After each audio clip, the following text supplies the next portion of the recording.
Halo logoफोर गोदान बा आंनि चेनेलखौ साबस्क्राइब खालामदो लोगोफोर आरो शेयर लाइक कमेन्ट खालामनो दाबाव लोगोफोर शेयर खालामदो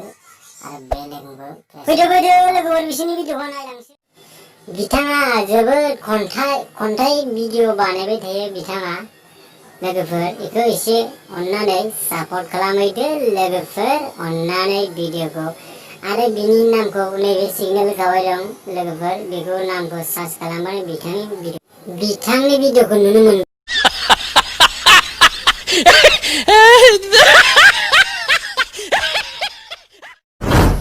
बिथांखौथ' एक्ट्रिस होननानै मिथिखायो बिथांनि चेनेला ब्लग भिडिअ बानायबाय थायो बिथाङा जोबोद मोजां आरो बिथांनि चेनेलखौ एसे अन्नानै साबस्क्राइब खालामदो आरो नैबे क्लाब जोंबाय थानाय सिगनेल होखादों लोगोफोर इसे अन्नानै पसंद आया